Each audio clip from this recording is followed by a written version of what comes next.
Good morning, everyone. I'm Muriel Bowser. I'm the mayor of Washington, D.C., and I'm joined by members of my administration to provide an update on the district's response to COVID-19. I want to start by reminding DCPS families that the deadline to enroll in the Summer Bridge program is tomorrow at 6 p.m. Is that right, or is that today? I think I have that date wrong, sorry.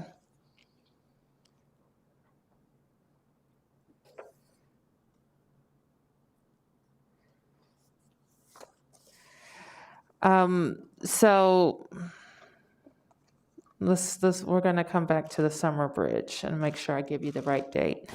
But let me remind everyone that today is the first day, it's the last day to file your taxes by midnight tonight, July the 15th. And second, we want to remind everybody to complete your 2020 census. We are going to send billions of dollars to the federal treasury, and we need to make sure that DC is getting every penny that it's owed. Right now, DC's completion rate for the 2020 census is 58%. And nationwide, the completion rate average is 62%. So we know that we have to do better than the nation, heading towards a 100% completion. We have a team of people working with community partners to make sure that Washingtonians can fill out the census. So go to 2020census.gov. If you prefer to complete it online, you can go to that website, but you can also complete the census by phone at 844-330-2020. If you have the version that was mailed to you, you can also complete it and send it in. In August, the U.S. Census Bureau will begin sending people out to knock on doors of residents who have not completed the census. That begins in August. And I think particularly right now, most people prefer not to have extra people at their doors, so we can avoid that by completing the census online or by phone. And of course, for Washingtonians, tax day is yet another reminder of our being taxed without being represented. The disenfranchisement of 700,000 Americans, real people, is one of the greatest civil rights issues facing our democracy, and one that we are reminded of far too frequently, like during our response to COVID, when the district was shortchanged by $755 million in COVID relief funds. And while we are grateful that our allies in Congress are working to make DC whole, we also understand that the only way to truly make DC whole is through statehood. So last month, the House of Representatives for the first time voted to make DC the 51st state. And now it is time for the Senate to act and schedule the vote on statehood. Just as we did in the House, let's have an honest and open debate about why we are owed statehood. 2020 will be remembered for a lot of reasons. We know that. But we want to add one more reason. We want to make 2020 the year our nation finally ended taxation without representation. So today I'm proclaiming the official End Taxation Without Representation Day in Washington, D.C., and we will celebrate the word to Americans nationwide that D.C. deserves statehood. So let's now turn to a video that talks about the importance of the census.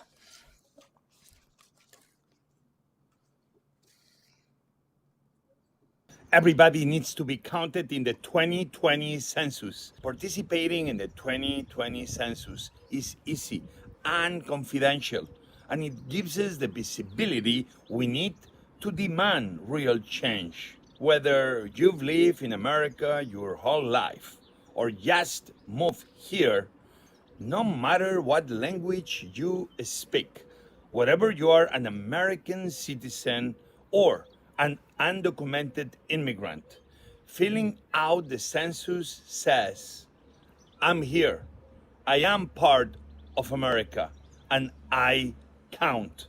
Believe me, the 2020 census is a tool for change.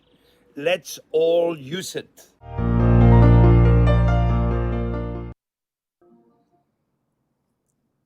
Okay, so we'll take a few questions. Sam? Mayor, there was a bill, I guess, that puts, in terms of taxes, that adds, is it a 3% tax onto advertising that the council passed? Well, what is your view on that tax? I don't think that the council needed to raise taxes to balance a budget that continued to invest in DC priorities or values. So I know there's that issue, the policing issue. Are you planning to veto anything because of these concerns? We will continue to have conversations with the council leading up to their second vote on the budget, which I guess is coming up Tuesday. Is that right? And there are some things we want to continue to urge them to rethink. So you're going to ask them to take that out? There are a number of priorities that we're looking at, Sam, that we think need to be changed. Okay, and while we're on the subject, police reform, what are your concerns there? I know last time you said that basically you was ready to sign. You hadn't really decided exactly what you were going to do. I do have it, and I am continuing to review it. Yes.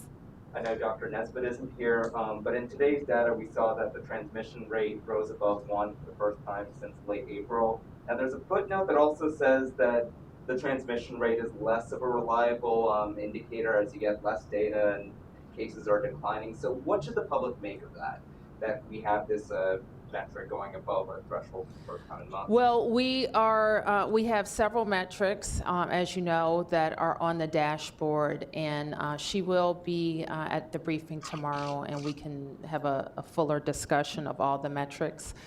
Clearly, if she were here, she would likely say that we look at all of them for a number of reasons so that the health officials understand the quality of what the virus is doing in the city.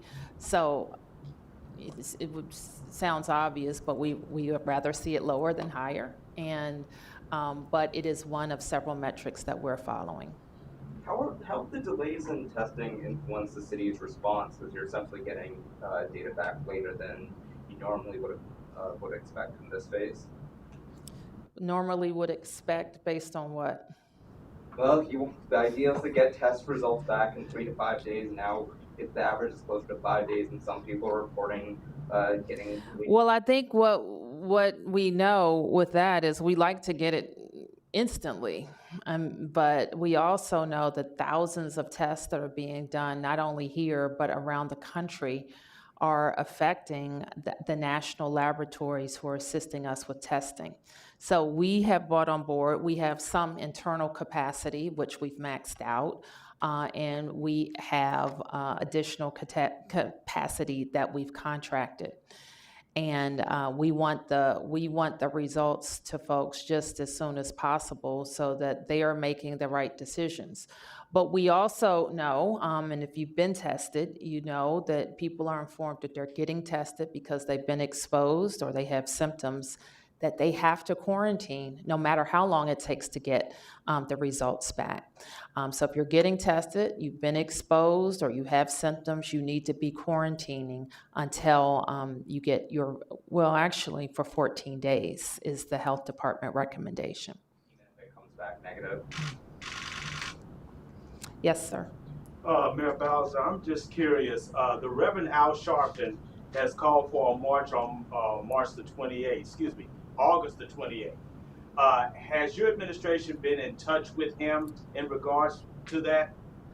I did. I had a call with Reverend Al, and I think that he was in still the very, very early stages. I would say he was in the concept stage at that point, and that was soon after that announcement was made. We haven't heard anything else about their planning. Yeah. Mayor Bowser, can you update us at all on the state of emergency, which is set to expire on the 24th, what your plans are as far as possibly extending it or rolling it back partially? You've given us some indication that you needed it logistically dealing with the federal government, but maybe not so much in the city. I'm just wondering what your plans are there. We will extend it, and we will likely extend it through what the council has already authorized, and that's through October. It's early October, I think. And everything that goes with it will remain pretty much the same, or will it tweaks to it? We haven't determined that yet, Mark. And then can I ask you, so there are a lot of people who have, as you well know, who have expired driver's license in DC. You've reopened the DMVs, but right now, the soonest appointment you can get to take care of that at many of the locations is either late October or into November. And so what can you do, or what will you do for residents who have an expired driver's license and have to drive out of town and may encounter, a police stop, and they present an expired driver's license and they have to prove to some out-of-state authority this is still valid? Is there something that you can do for those people? Issue some letter that they can carry with them, or how is that going to work, considering that this may become a problem? We will continue to work with our DMV officials, Mark. As you know, we have the expiration, how do I say this, is like we have extended many eligibility criteria, and if they had an end date of June 30th, we have told that expiration, and that is what we have done similarly for driver's license. The point that you make, however, I've heard from residents that they're fearful of not having a valid driver's license if they're moving around.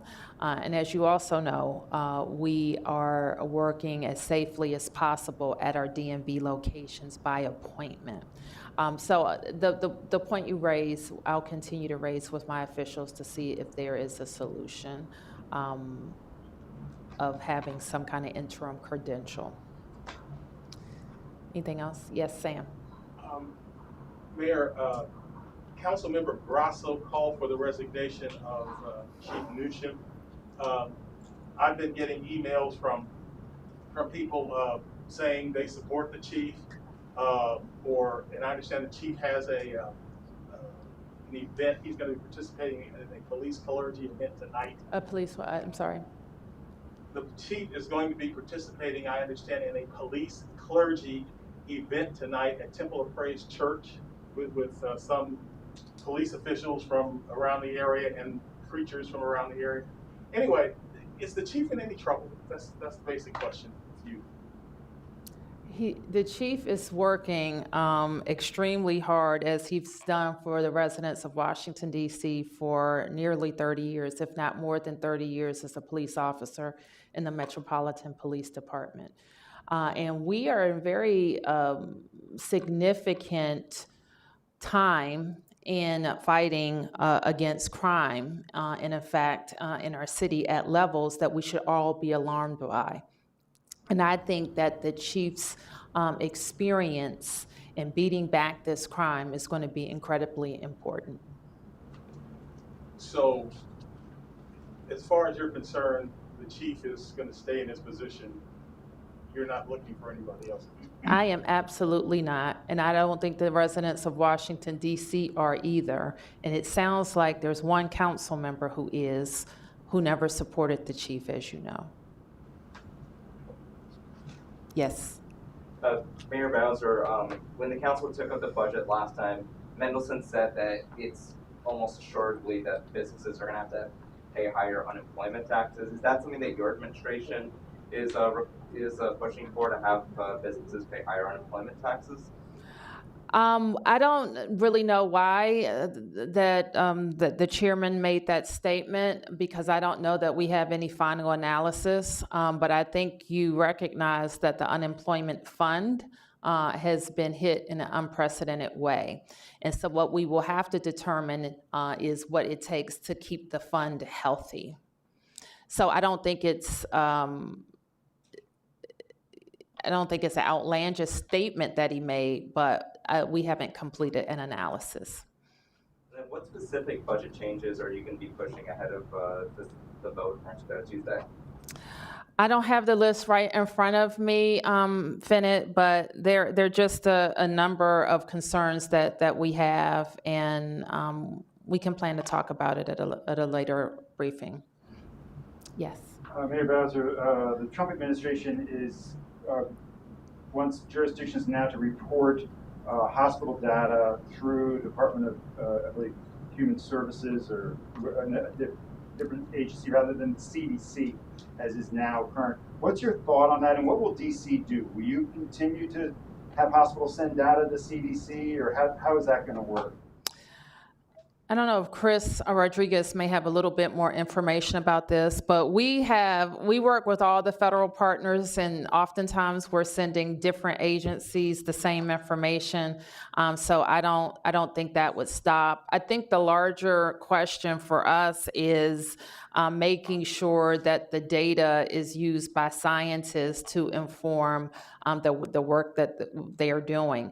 We've enjoyed a really good relationship with the CDC. Dr. Nesbitt is frequently talking to them.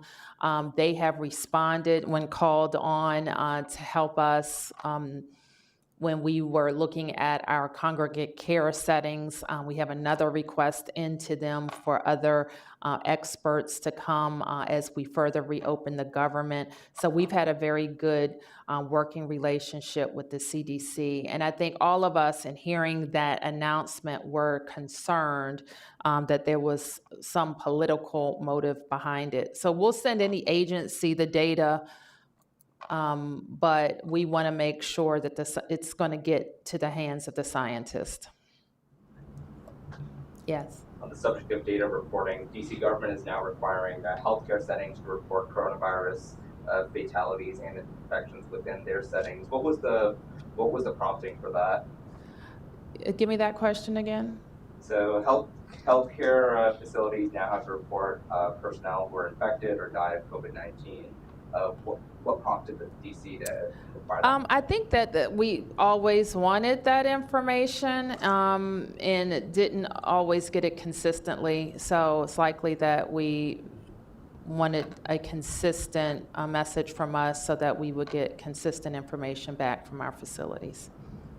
Also, what's going on with the overflow facility at the convention center? Is it being used to treat patients at all now?